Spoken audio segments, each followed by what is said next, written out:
Deputado, com a palavra. Presidente. Isso. Presidente, está me ouvindo? Então, estamos bem ouvindo. Presidente, senhores deputados, senhoras deputadas, eu queria dar sequência ao raciocínio trazido aqui pelo deputado Paulo Fiorilo. Nós dois, conjuntamente, em nome da bancada do PT, apresentamos um voto em separado com várias considerações do que nós propomos, das ideias e de como deve ser feito esse combate ao coronavírus. Primeiro, lembrar que a criação de um fundo, eu quero pegar dois aspectos. A criação do fundo, um fundo especial, é mais ou menos como se fez na Câmara Federal a criação do orçamento de guerra. Um orçamento separado do orçamento normal da União. Então, São Paulo deveria fazer o mesmo, deveria criar um fundo onde todos os recursos, vindo de onde vier, da iniciativa privada, desses fundos que nós estamos fazendo aqui, do aporte próprio do Tesouro Estadual, esse fundo ficar separado das despesas gerais do Estado.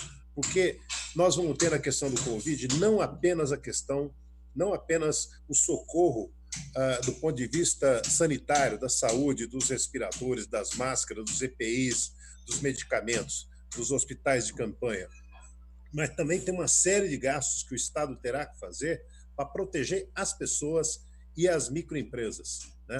Quer dizer, as pessoas vão precisar de recursos ou através de cesta básica, ou através da merenda, ou através de injeção de capital mesmo, como tem sido feito em todos os países e como vai ser feito agora, a partir de agora,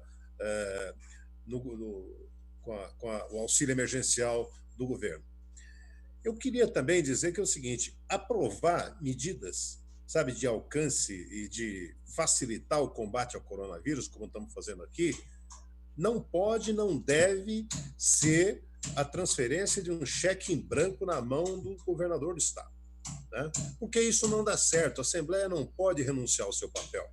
A Assembleia tem que fiscalizar o tempo todo. Quer dizer, nós já demos demonstração, inclusive nós da oposição, nós do PT, sabe, que nós não vamos tratar essa questão de maneira menor. Nós temos responsabilidade com a coisa pública e nós vamos, a hora que o governador precisar de novas medidas, basta ele convocar a Assembleia. O presidente Cauê Macris convoca a Assembleia remotamente, como tem sido feito, e nós decidimos rapidamente essa questão.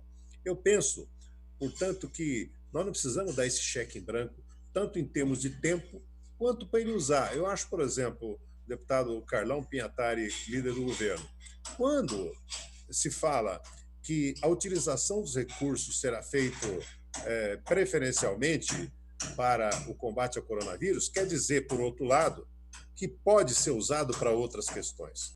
E isso é o que nós temos que evitar. Quer dizer, em vez de preferencialmente, aqui teria que estar exclusivamente para combate ao coronavírus, né? Nós não podemos deixar a brecha aberta, né? Porque nós conhecemos o Meirelles, desde que ele era ministro, desde que era presidente do Banco Central e agora secretário da Fazenda do Estado, e onde ele vê algum recursinho sobrando, ele vai usar para outras finalidades, ou pode usar, que não seja o combate ao coronavírus. Então, a Assembleia não apenas precisa aprovar as medidas que vêm do governo, mas também precisa cuidar da correta aplicação desses recursos que estão sendo mudados.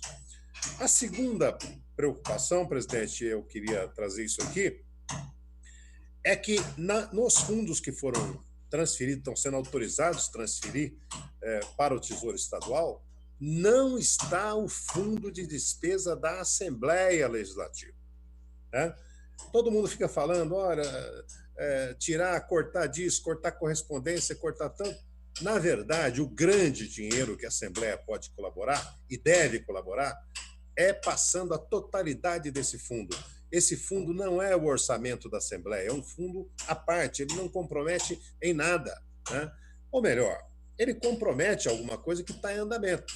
Existe um fundo que poucos deputados, primeiro, sabiam que existia. Segundo, muito menos sabe o valor que tem lá. E o valor que tem lá hoje, na data de hoje, é 68 milhões de reais no fundo de despesa da Assembleia. E para quê? Qual é a política de utilização desse fundo?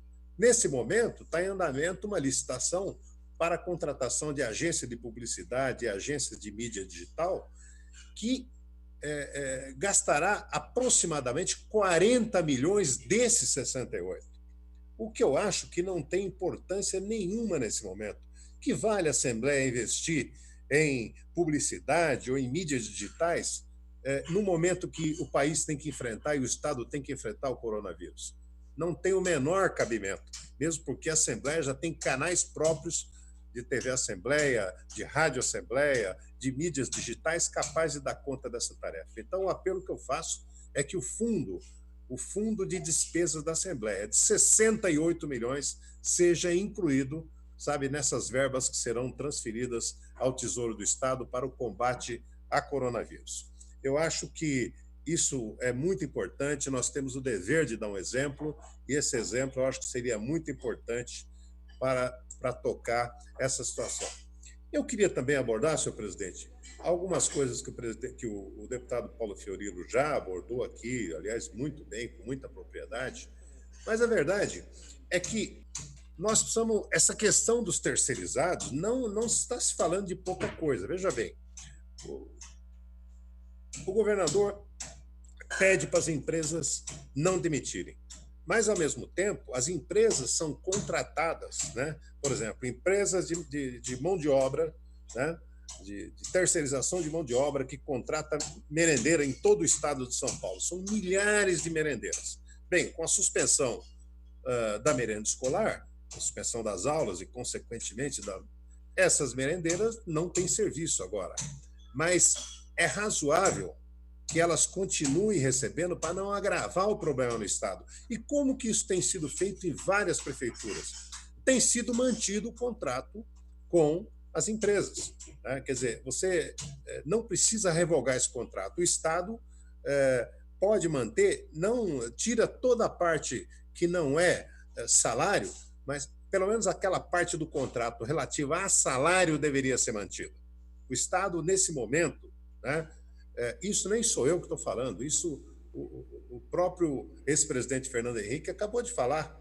Abram-se os cofres para proteger as empresas e, principalmente, os indivíduos, as pessoas, né? Então, essas demissões que estão acontecendo nas terceirizadas vão no caminho contrário daquilo que o governador vem pregando nas suas entrevistas. Então, eu reforço esse apelo já trazido aqui pelo deputado Paulo Fiorilo. Eu queria lembrar também o seguinte: nós não podemos, nesse momento, porque daqui a pouco nós já sabemos o que vem. Daqui a pouco vem a ideia de reduzir salário do funcionalismo, já tem gente propondo isso, e eu acho que essa é a medida que não deveria ser tomada.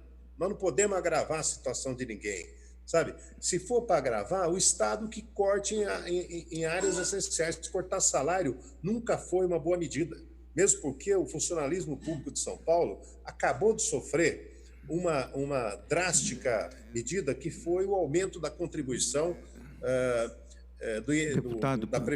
da Previdência por conta da aprovação da reforma da Previdência. Finalmente, senhor presidente, eu acho nós precisamos compreender que o isolamento é fundamental e todos nós devemos pregar para que as pessoas fiquem em casa. No entanto, nós precisamos entender que para as pessoas ficarem em casa, nós precisamos saber que condições nós vamos dar para ela ficar em casa. A ajuda, por exemplo, o Estado, o PT, nós apresentamos a ideia, sabe, de não cobrar pedágios nesse momento, inclusive porque é uma forma de interiorizar o vírus, sabe? Nós apresentamos a ideia de que suspender a cobrança de água, de luz e de gás nesse momento, isso é forma de ajudar as pessoas a permanecerem em casa, né? Porque o grande desespero hoje não é que as pessoas estão morrendo de vontade de trabalhar. Então, sempre, os brasileiros gostam de trabalhar, mas a grande questão, as pessoas estão preocupadas em como vão atravessar essa fase do ponto de vista financeiro. Acho que isso ajuda bastante. Quer dizer, vão apelar para que as pessoas fiquem em casa, mas dando condições para que elas fiquem. E o Estado pode colaborar com água, com luz, com energia, pode colaborar com a suspensão dos pedágios, que não faz o menor sentido. As empresas detentoras das concessões precisam fazer a sua parte. Sabe? É hora delas, que já tiveram tanto lucro, também contribuir com essa situação. Nem que depois tenha que se fazer a extensão do contrato em algum momento, mas nesse momento é a contribuição que falta. Muito Ok. obrigado.